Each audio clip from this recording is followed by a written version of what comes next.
Hello there, YouTubers, TikTokers, subscribers, non-subscribers, and all of you who are watching this video. Welcome to my channel. I'm your host, RoseRed17, and this video is about Eden Zero, Volume 28 with chapters 240 to 248. Zenowith explains what happened to him and how and why did Mueller steal his powers, and how Zenowith ends up in the body of that little droid. Well, according to him, the machines on Foresta went berserk due to the virus that Mueller installed into them as an experiment due to his loyalty to Void, who is also known as the Eden's One. But that doesn't help the fact that he's a crazy psychopath like he was before. But anyways, Mueller took Zenowith's powers, and then he ends up finding a little droid running around, and he imprinted his personalities into that little droid. After Zenowith explains everything, Shura and his crews were lied to by Mueller about Zenowith destroying a planet, which pisses off Shura and plans to take his crew back into the temple. But before he leaves, Shiki held out his hand in hopes to be friends with Shura, but he slaps it away and tells him he has enough friends and that Shiki should look after his own friends, and then he leaves. Hino asks Shiki what they should do next, and he decides he wants to help Zenowith after introducing himself and that he learned his gravities from his grandfather. Later on planet Nero 1, here we see Void speaking to Mueller as we see him in one of the most hideous forms I ever seen. Now on to the next chapter, we have the narrator Xiaomei explain what happened in the previous chapters. Then after that, we see Clean staring up into the stars and Sister come along to ask her if she was okay. Clean was a bit confused by her question until she mentioned Mueller, who was the man who traumatized her and her brother from the previous universe. She seemed to be fine with it, however her brother has some words and punches he needs to get out. Shiki and Laguna walk into the ship as Laguna sees that Witch is alive and cries tears of joy. Everyone is happy that the gang's all together, minus Labilia, Couchpedo, and Connor, which I'm still curious about their whereabouts, but I guess we'll have to wait a little bit longer. White suggested that they should bring back Connor, as Rebecca explains the plan of going to the Yukino Cosmos to find Mother, but they don't want to abandon Zeno. Shira calls Shiki and his crew as he tells them not to come along as it is his problem. He explains that there's something up with the temple, but then they lose communication and then suddenly they're under attack. They didn't have time to counterattack, and so the Eden Zero's crew defends them and is willing to help out. Valkyrie shot herself into space, unlocked her overdrive, and took out most of the fleet. Oh yeah, that's right, we never got a chance to see Valkyrie's overdrive, considering in the last universe she was,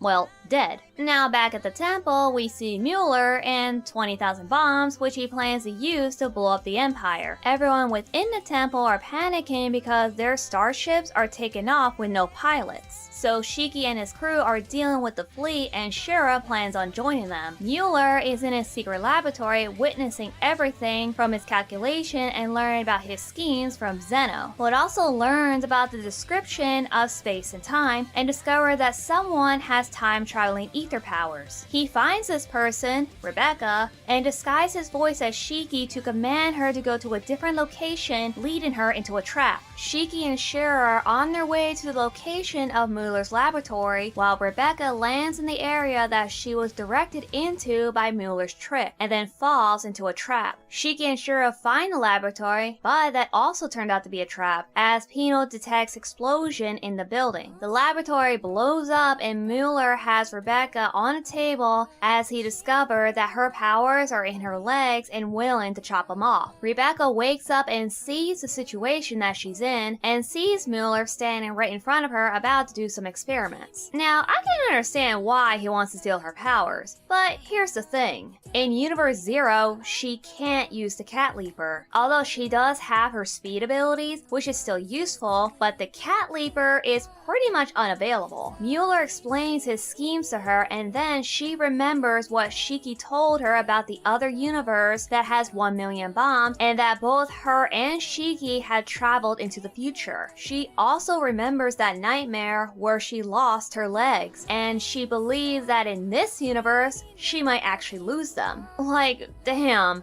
Rebecca's going through some PTSD right now. Poor girl. And again, damn. He is about to chop off her legs while she is awake. But luckily, Happy managed to stop him. Or more like Amira disguising herself as Happy, who has stopped him. Then seconds later, Shiki and Shiro came busting in. Shiki and Shiro bust their way in and freeing Rebecca. The two have a brawl with Mueller, but the old crook seemed to overpower them for about 2 seconds before he goes down like a biatch. Yeah, I know, this guy was supposed to be the threat of this arc, but he is nothing but a joke. And to be honest, a lot more creepier and scarier than the first time around. But the real threat is in outer space, when Mueller had all his drones operating to crash into the planet, and there's too many drones for the crews to handle. But luckily, the OSI came to help. These are Eraser, Holy, Feather, Jaguar, Victory, and their other member, Amira, who is already on the planet. All the drones are being destroyed all at once. And once Mueller realized that, he tried to take Rebecca's ether gear, but failed because Shiki wouldn't let him and goes overdrive on his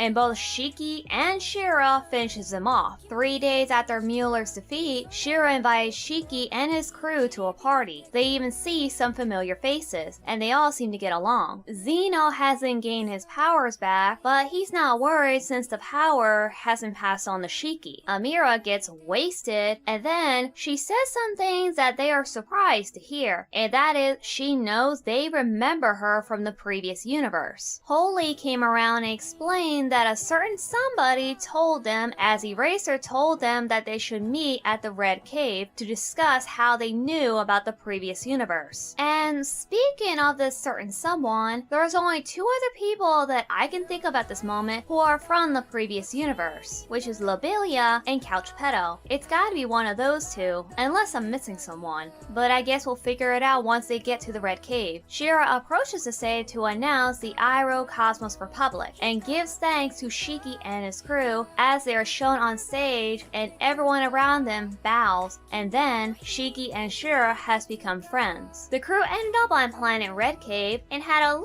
bit of a scenery going on, and also some perverted shenanigans before their meeting with Holy and Eraser. Hermit asks Rebecca about the name Joker Hexley, as Rebecca wanted to tell her before as she recognized the name. Hermit tries to get some information on him, but the data was deleted, and also told Rebecca that he was some kind of programmer, which makes Rebecca think about Older Weiss for a moment and wonders about his whereabouts. Then there is a familiar scene with the scenery of the ocean, as Shiki and Rebecca had their little moment in the sky once again to do a second recording. Then Holy and Eraser came along as they revealed their real names as Reina and Himaro.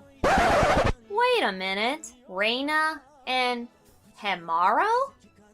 Oh, I see what you did there, Mashima. Their names are the same as the characters from Rave Master, who are both alchemists with the power to control silver. I like that little reference, that was cute. Anyways, they are here to discuss to a certain someone to tell them about their previous world. And the director of the OSI in this world turned out to be Nadia. Well, that was a twist I didn't expect. And here's another one. The person who knows about the other world is none other than Noah. Noah is here to inform the crew about the certain someone who told him about the previous world. And that certain someone turns out to be Rebecca's mother, Rachel, who is the director of the Yukino Cosmos, along with her husband and Rebecca's father, Connor. They both got their memories back from the previous world, and the crew realized that Connor was also on the ship during the time traveling. Next, they are reintroduced to Elsie, who is now the director of the Kaede Cosmos, along with James by her side, and possibly her boyfriend. Now with all 4 directors there in Operation Cosmos Shiki was brought together to take down the Eden's One. According to Rachel, that ship is collecting Mother's ether, and the Eden Zero is the only one that can stop it. The director wanted to ask the crew for their help, but Shiki told them that they were planning on it all along, and that Rachel sent her own daughter away to help her find Mother and save her. Rebecca and Shiki agreed to help along with the rest of the crew. Shiki and the crew made it to the Yukono Cosmos and realized how white and snowy the area was and was amazed. They made their way to the planet Mills and was greeted by Feather, who is the assistant for Rachel, and behind her is a tower of clocks with different times. Rebecca looked at one of the clocks and they had a date shown in the Universe 1 where Shiki was shot.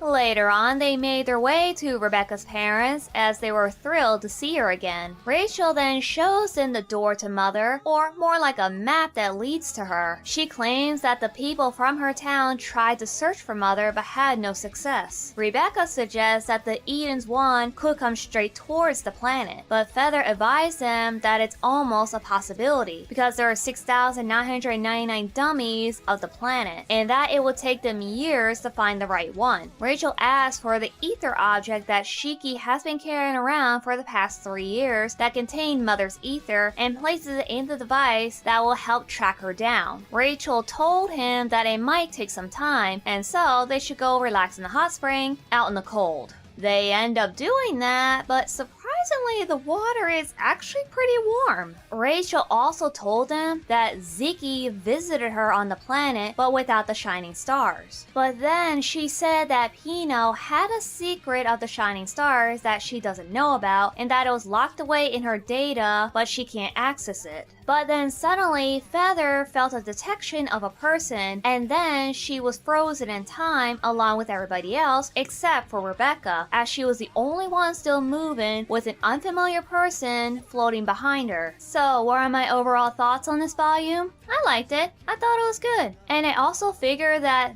this will be the ending of the volume. That is because of the way it's set up. Like, you get this new planet all of a sudden, something happens, and then you get this new enemy. It also states that Rebecca will be the one to handle this new threat. And yes, I have read the recent chapters after this one, and didn't know what to expect until now. But during the time I wrote my thoughts on this chapter was the same time it was released. So the script of each chapter was written before the release of the volume, and then that is when I decided to create my videos. Well then everyone, thank you for watching, and if you are new here to this channel, you can please subscribe if you like to. You can also hit that notification button for new updates on my newest videos. Don't forget to check me out on X, TikTok, and Discord, and I will see you all in the next video. RoseRed17 out.